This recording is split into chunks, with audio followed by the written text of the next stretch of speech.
Hello, everybody. It's Mike Yao with Savage Kingdom's role-playing game and Firenet Productions. So I thought I would do a video today about Undead in Savage Kingdom. So I did dragons like 4 or 5 weeks ago, maybe 6 weeks ago, and then I followed it up with demons. The dragons one was very popular, actually. The demons one, not so much. So the category of creatures I would like to cover for the Savage Kingdoms role-playing game in specific, although a lot of these creatures you will find in Dungeons and Dragons and similar games, Pathfinder, etc., other medieval fantasy RPGs.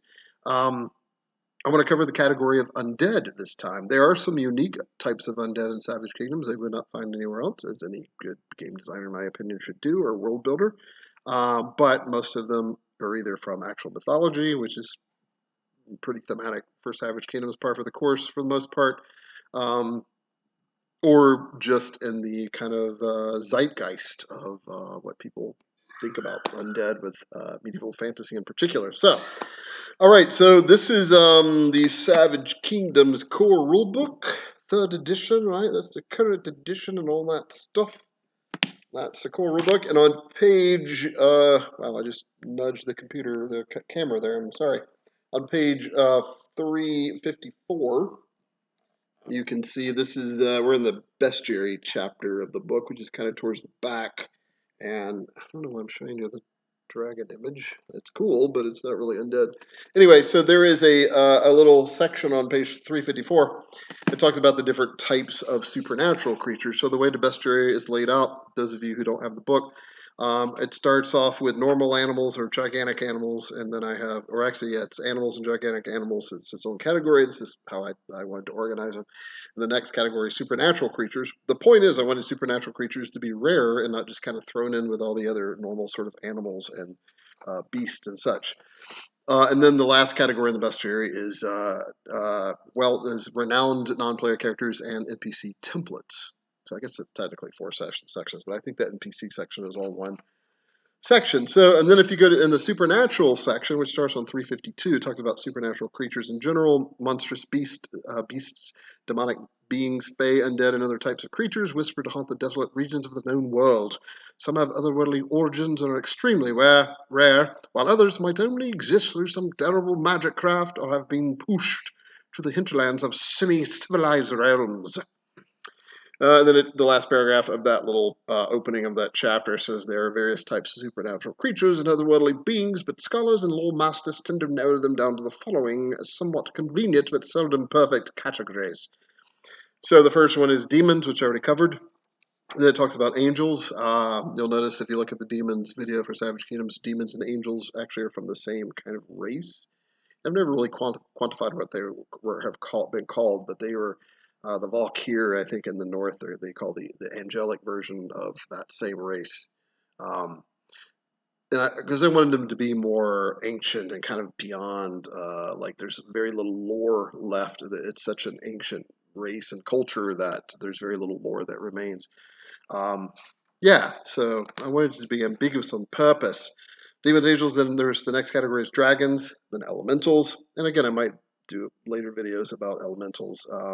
Fae, or fairy folk in the Savage Kingdoms universe. Giants is its own category. And then the last two categories are gorgons. I almost was about to do this video about gorgons.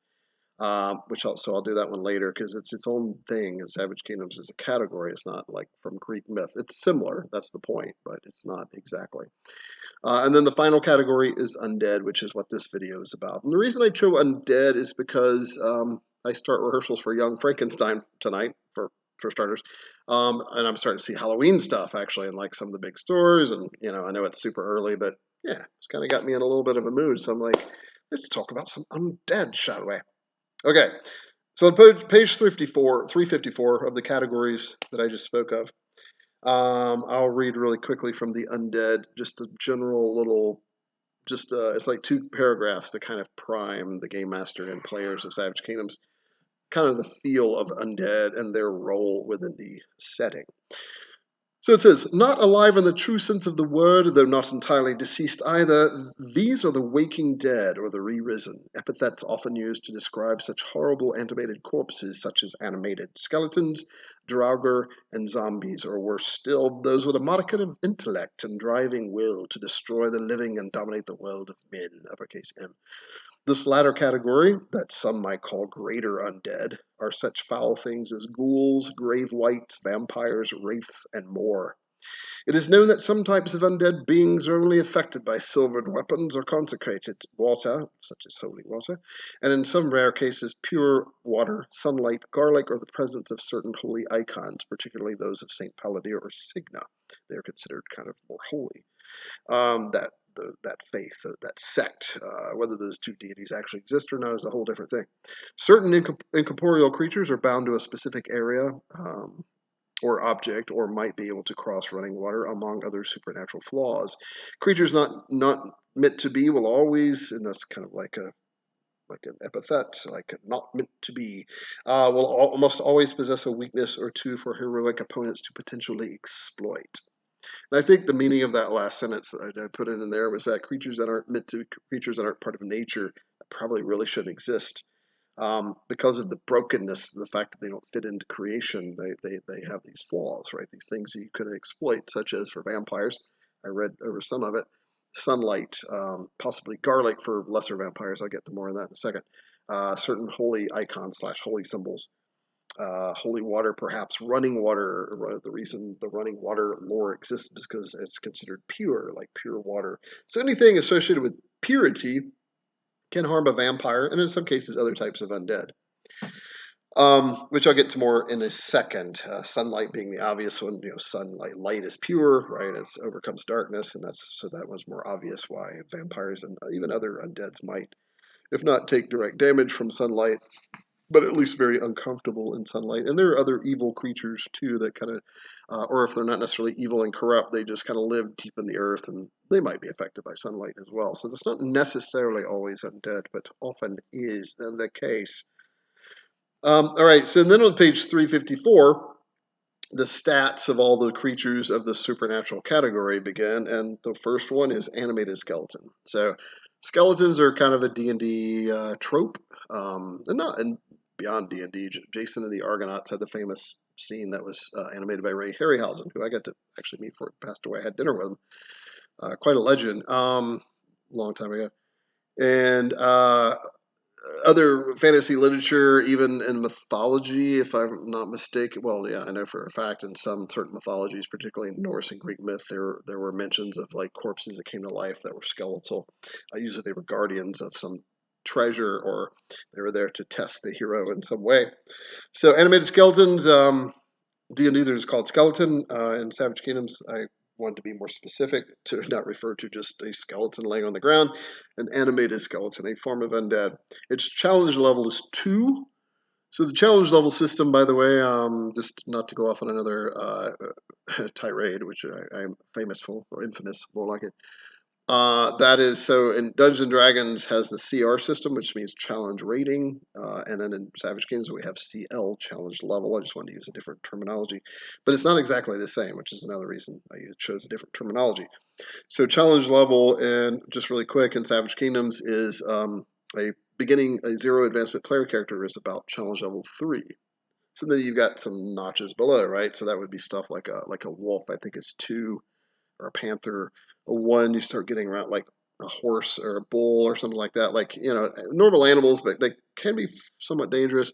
Then once you get to like domestic cat or a raven or something like this, like a half. So that's how the system works.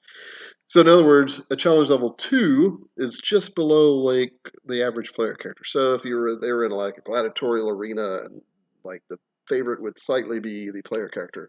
But again, I never, just like D&D's CR system, you never really know why play the game if it all matches up perfectly. And you guys probably know my thoughts on game balance anyway. I think a lot of it's illusory, and I tend to not worry about it a whole lot because I feel like it takes care of itself. Also, if you're presenting higher challenges to your player characters, or even in some cases lower one, it forces them to kind of think more outside the box. Otherwise, they're doing this whole thing like oh, we're 5th level, and that's a CR5 creature, and somehow I mysteriously know that, and we should be even with. Yeah, that kind of thinking can be poisonous because then when the players, if they lose, they get like kind of out of game upset, like, wow, that was a little higher level than I thought it should have been. So it should remember we're rolling dice, guys, so that the dice represents the randomness of reality, that anything can kind of happen, and then your skill is the bonus you add to that, right? So that's a big chunk with a d20, not only in Dungeons and Dragons but Savage Kingdoms, which uses d20s as well. In fact, that's the only die it does use. As you know, everything runs off of a single d20.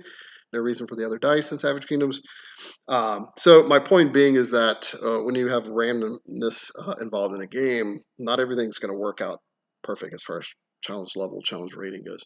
And then also people make stupid decisions sometimes with their character, or maybe, and it's not necessarily the player is making a dumb decision. It could be the character is because the person's role playing the character having kind of a low intellect or not knowing about this type of creature or being kind of young and green to the adventuring profession, as it were. Stuff like that. So yeah. Right. And on the extreme of that is player characters. I've said this before. Remember, if there's six, you've got six player characters at the table, six players at the table, and you're the game master. You have one brain, and they have six, right? So chances are they're going to figure out some way of overcoming that challenge, and it doesn't necessarily mean they have to kill the creature, or even defeat the creature, or even capture the creature, although those are also options, to escape the creature, trap the creature. There's all these different cool things. Anyway, I should make a whole video about that, about how I might have in the past, about how to defeat your enemy or to win an encounter is not always about destroying or killing the other person, and taking a prisoner often is more valuable to do that. So anyway, back to Undead. So, animated skeleton. The point was it's a CL2. Its category is Undead, obviously. And they're, in Savage Kingdoms, they're pretty similar to any other kind of skeleton. Let's see, the only thing I guess I clarified is they have a special ability called Mindless Undead. Basically just shows that they're immune to, clarifies the fact that they're immune to like mental effects, spiritual effects, being stunned because they don't have any neurological reaction to things, right? And disease and poison. It should be obvious, but at least it's stated in there. How and I did. Oh wait, they do have something new that you don't see in other games with skeletons. They have something called unnatural aura. Once animated, all animated skeletons are unnerving for most mortals to look upon, and thus every living creature within 10 yards of them, so every living creature, must succeed in a DL12 resolve roll or become intimidated. The reason I added that, and there's places in the Savage Kingdoms book that'll kind of give you hints about why, is because even though it's called Savage Kingdoms, and you would think that, well, it's a savage world, and yes, it is, but that doesn't mean that everything is not a high magic world, particularly. So the average person, 99% of the population in the world of the known world of Savage Kingdoms, will probably never see an animated skeleton. Meaning that when you see one, even as a jaded adventurer, it's a little unnerving, right? I mean, we might think, oh, it's a stupid it's bones.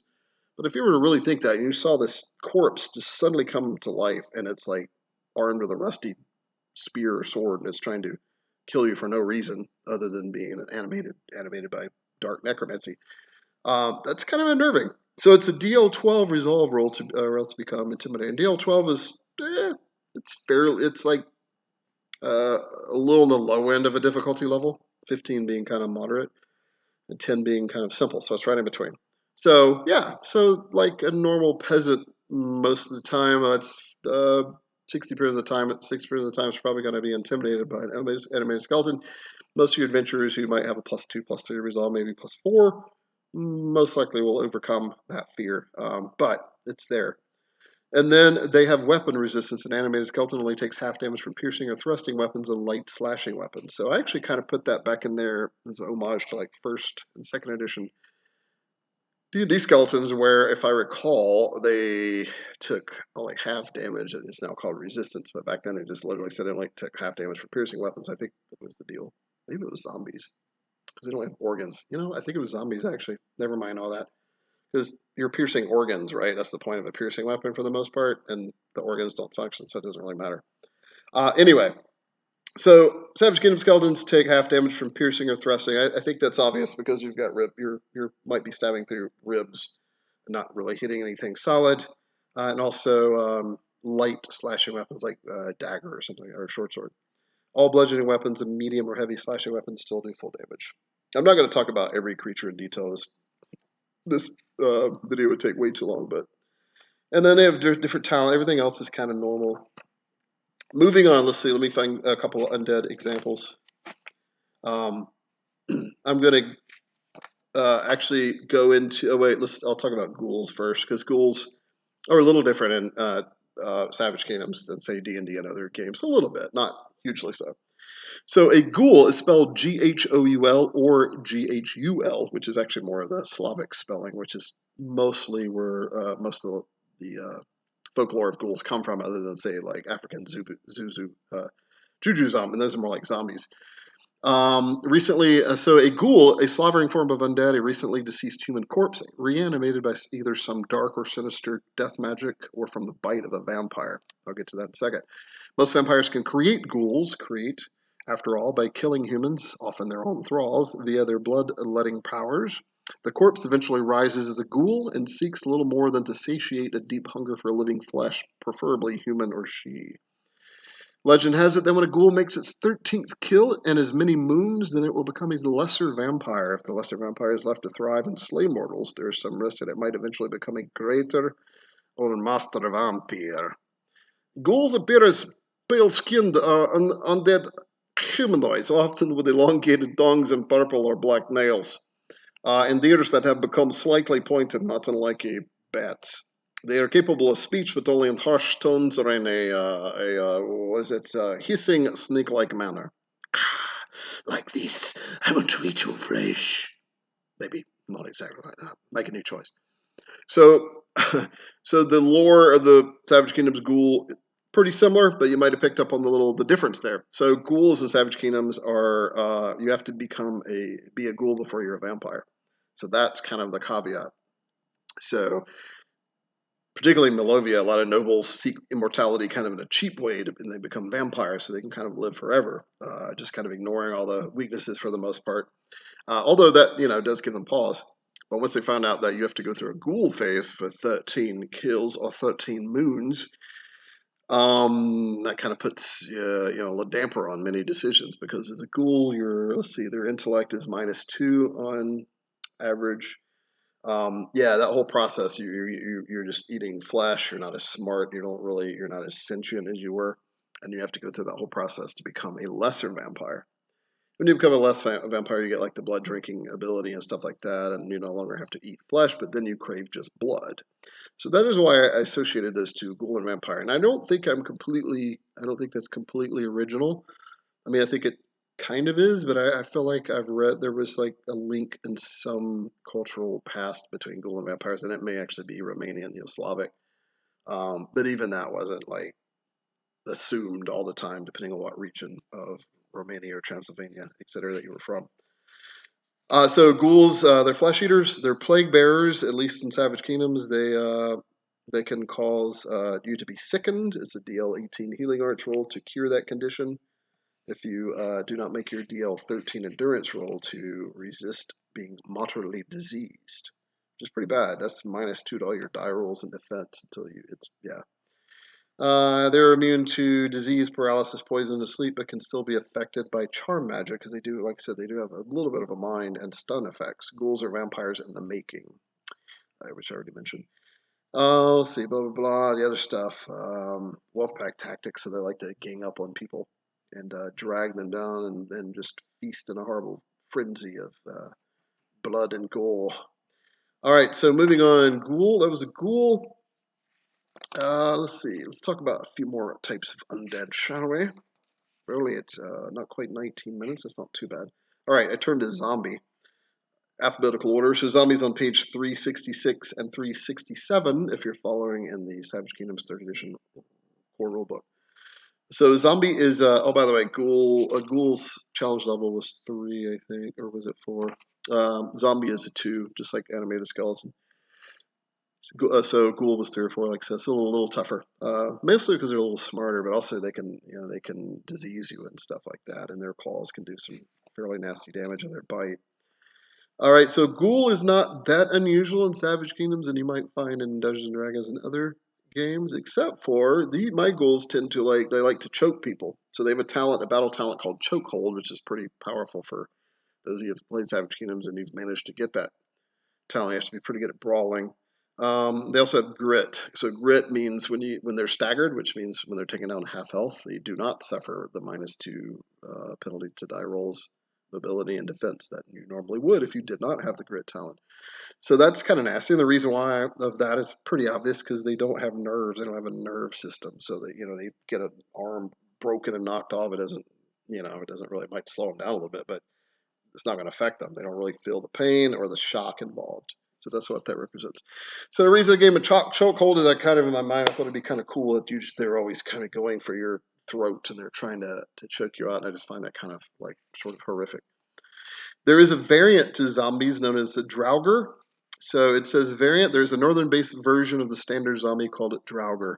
And they're actually from Nordic myth. All statistics are above, save for the following: agility +0, because a normal zombie has agility -2, but a Draugr has +0. They, from all accounts that I've read about Draugr in mythology, and then also making my own decision, they sound like they move at fairly normal, normal speed.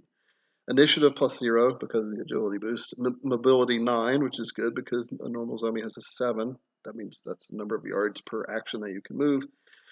They take 5 less points of damage versus cold and ice effects. However, they take 2 additional points of damage from heat/fire effects. And that comes mostly from Draugr lore, like fire would tend to drive them off and/or destroy them. But being from the frozen north, they take less damage from cold, so that all sort of makes sense. That's sort of the point.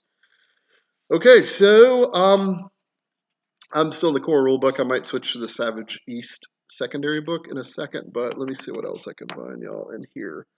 I'm going to go to some special undead creatures from Savage Kingdom itself, such as like a Grave White, although Grave White is similar to a White from Dungeons and Dragons, so that's not unusual. Hellhorse, no, it's a demon technically. Manticora, Minotaur, Shadow Wraith. Oh, let's do that. We'll talk about that one. They're kind of a little different. So Shadow Wraith in Dungeons and or Savage Kingdoms is on page 365 in the bestiary and the core rule book, and it is challenge level 5, category Undead. Obviously, that's what we're talking about. Challenge rating 5 is pretty nasty, pretty challenging. A single character would be very fortunate to survive by himself or herself with a Shadow Wraith. But not impossible. 2 well-armed adventurers probably can handle a single Shadow Wraith, although it might be pretty tough. 3 or 4 could probably handle it somewhat easily. Anyway, so a wraith is a fairly common creature, particularly undead creature from medieval fantasy in general. So this type of creature is a little bit different. A shadow wraith. Found primarily in the Shadowlands, but also in dark and forlorn regions beyond, shadow wraiths are merely one of several types of wraiths in the known world.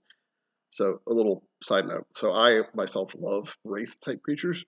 Ring wraiths, anything. I find them just cool and awesome and just kind of disconnected from the earthly world enough to be interesting, but not like super over the top.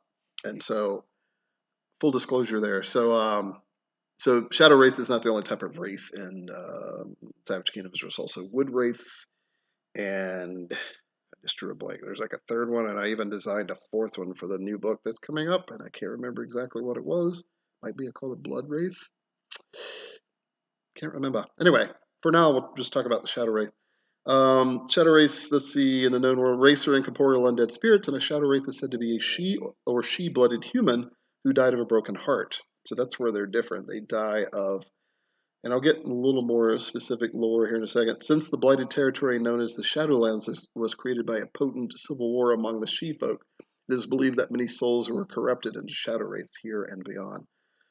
Like most wraiths, the Shadow Wraith can manipulate many objects or of medium size or smaller, namely weapons such as short swords, long swords, and spear. Rarely, if ever, do they employ ranged weapons, not even bows per typical she fashion.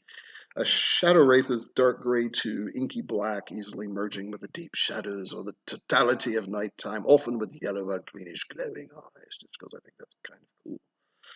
Also, the green is also a reflection of she-folk having mostly green eyes and connected to nature and the Fey realm, and that's all green. So yeah, there's a little deeper lore there for that. So yeah, more specifically, well, it kind of mentioned about the civil war between the She-Folk. That's talking about the breaking of Arvalendor, as it's called in Shadow Kingdom's lore, which occurred about 3,500 years ago, a long time ago, 3,000. So even before the time of Red Sun, the new game I'm working on, which is an earlier age of Savage Kingdoms, and a totally different game mechanic system and such. So that's actually been a problem because I didn't really want a lot of Fae there, but I'm making it work. They're called the Other Folk, and they're even more mysterious, and they haven't really presented themselves to mankind that much. So anyway, I'm making it work because that kingdom, Arvalendor, was a She realm before the Illuna She and the Dark She were different entities. So during that time, basically, you would have had the She folk. I think the Wild She were kind of a thing. I haven't really quite decided. In other words, they were wilder tribes that lived in the forest and were not really interested in building these sky citadels that became sort of famous in Arvalendor and eventually the kingdom of Calenduril. So the kingdom of Calenduril and Lithalor actually were created from the breaking of this great elven almost empire called Arvalendor, which means realm of beautiful song, I think is what I made it in the She language, which I base it somewhat off of Quenya, which is Elvish, Tolkien's High Elvish language, but I have a lot of it's kind of my own sort of made up stuff too. But so yeah, it was a big war. Lots of magic was used because magic back then was even more potent, and you're also dealing with magical otherworldly races that were very skilled with it, or somewhat reckless, and it actually created this whole blighted area called the Shadowlands, which is a pretty large area on the map in the continent of Astagonia in the west. And that is where most of the Shadow Wraiths are, because a lot of people that were destroyed or Shadow Wraiths that died of great losses. Again, I'm kind of reaching into some Tolkienism with elves here. I like the whole fact that elves can live so long that they see a lot of people that they knew pass away, and they just almost fade away. They die of like a broken heart in some way, and that is what produces Shadow Wraiths. And the point being is that they have a special ability called Despairing Aura. So Shadow Wraiths exude an aura of cold despair around them, out to a 7-yard radius of 21 feet. All all living creatures within this aura must succeed in a DL 14 resolve roll or become despaired for 1 round per point of failure. Despaired is a pretty nasty condition in the game. It's basically the same as the cowering condition. You're completely unmanned, cowering, like you're just done. You're just sitting there. You're just like slumped over. You don't care. If still within this aura, when the effect wears off, the creature must attempt another resolve roll to resist the effect. So, in other words, every round that you're in that 7 yards, you can succumb to despair, and that's what makes Shadow Race pretty nasty. Because otherwise, they're not too bad, except for they only take half damage from normal type, like unenchanted, non-enchanted, non-silvered weapons, because they are incorporeal. That can be a pain, but otherwise, not too horrible. But they do have another ability called Draining Touch. Shadow Wraith can drain stamina from any living creature it touches, meaning that the creature must make a DL 17 endurance roll or lose 1 point of stamina per point of failure, a maximum of 10. A critical failure means that the target also takes 5 points of cold-based health damage as well. So, yeah, that can be kind of pretty nasty, right? And then it talks about they're incorporeal, so they only take half damage from physical weapons, like I mentioned, although fire and weaponry comprise mainly of cold, iron, and silver, deal full damage. Wraiths are immune to hunger, thirst, stun effects, sleep, poison, despair, and disease, as one might assume. Sense life. Although Shadow Wraiths see and hear fairly poorly, they automatically detect living creatures within 10 yards of them whose physiques are -3 or greater. So in other words, unless you're a type like a rabbit or something, or a squirrel, you're going to get detected if you're within 10 yards of them. Let's see. Battle talents. So weaknesses. They running water intolerance. So Shadow Wraith can only cross running water. Which must be at least 2 yards across, with a successful DL 20 resolve roll. Larger bodies of water are basically impossible for Wraiths to cross. So, kind of doing that whole. You see a little hint of it in Lord of the Rings with the Nazgul. And then Tolkien's also probably taking that from some mythology about pure water, running water being pure, and corrupted creatures find it difficult to cross it. Vampires being similar. So I wanted to add in that. I thought it's really cool. In fact, I've run a couple of cool encounters over the years where they encounter adventurers encountered Shadow Race, and they found a river that they ran over across and made a stand there with the river, trying to keep to shunt the Shadow Race out. And if I recall, one encounter didn't do it quite as good, and the other one was actually very epic. Like the Shadow Race could not hit the DL20 resolve roll, and they eventually just kind of gave up. And it was pretty cool, as I think the party was kind of banged up, and it would have been really nasty. They also have sunlight intolerance. They suffer a -5 to defense, mobility, and all die rolls when in dark sunlight. They are tainted. That's kind of basically the only way of being like truly evil in Savage Kingdoms, because it's more of a gray morality setting or tribal morality setting. And usually they have honorless or oathbreaker. So not always, but usually. So that gives you, as a game master, it gives you a chance to play a tainted wraith, but maybe it's not necessarily honorless. So I hate to use D&D alignments, but like lawful evil, in other words. Or one was an oathbreaker, which is kind of nice, because then you kind of get into the Tolkien,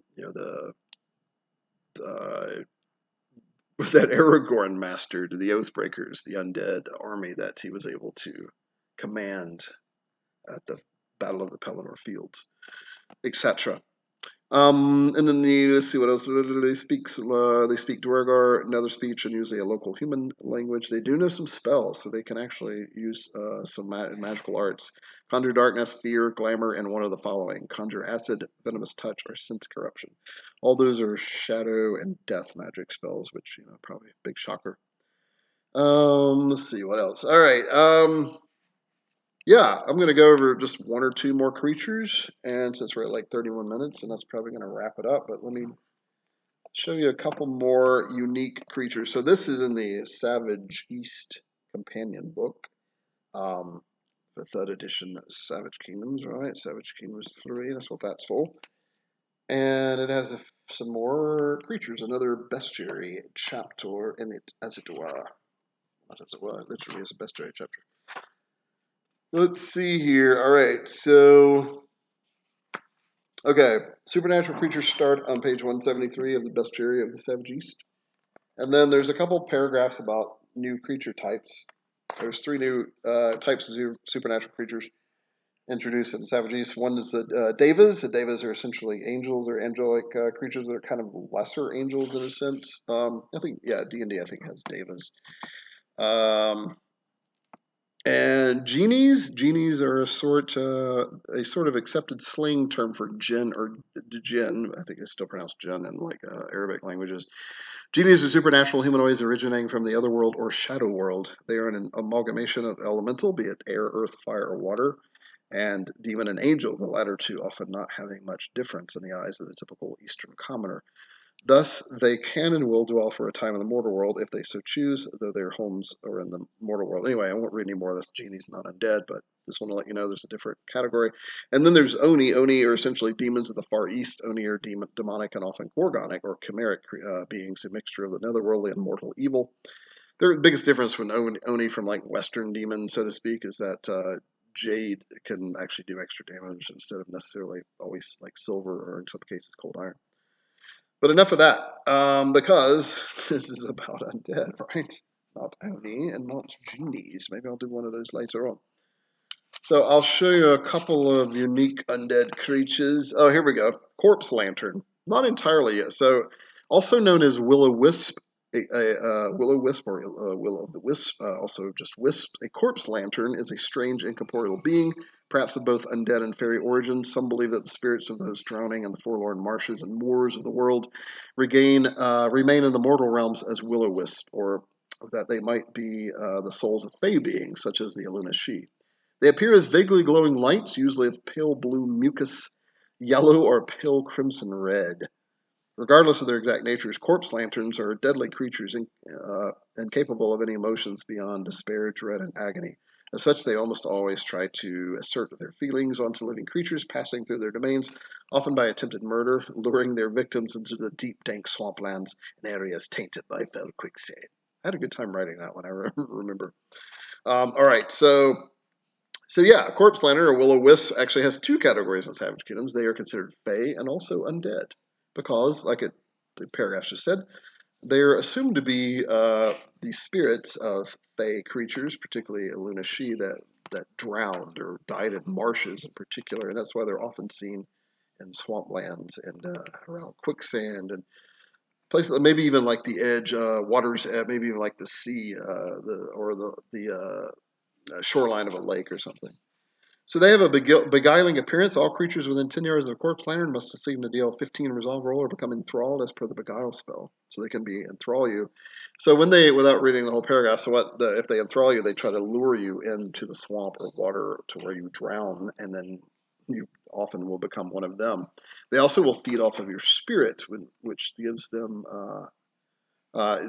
this ability called Deathly Touch. A corpse lantern can attack with a freezing cold touch, particularly drawn to she and she-blooded targets, dealing regular health damage as well as 1 point of stamina damage for 2 points of health damage.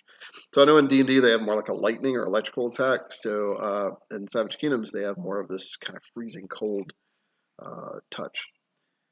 Let's see. They have levitating flight. Corpse lanterns can levitate and essentially fly up to 50 feet off the ground and with a near perfect maneuverability, making 360 turns as but one action.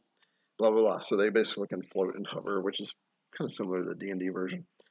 Weaknesses: they cannot speak, read, or write, but see below. In other words, they understand languages. They can communicate via simple telepathy, and they understand she and nether speech.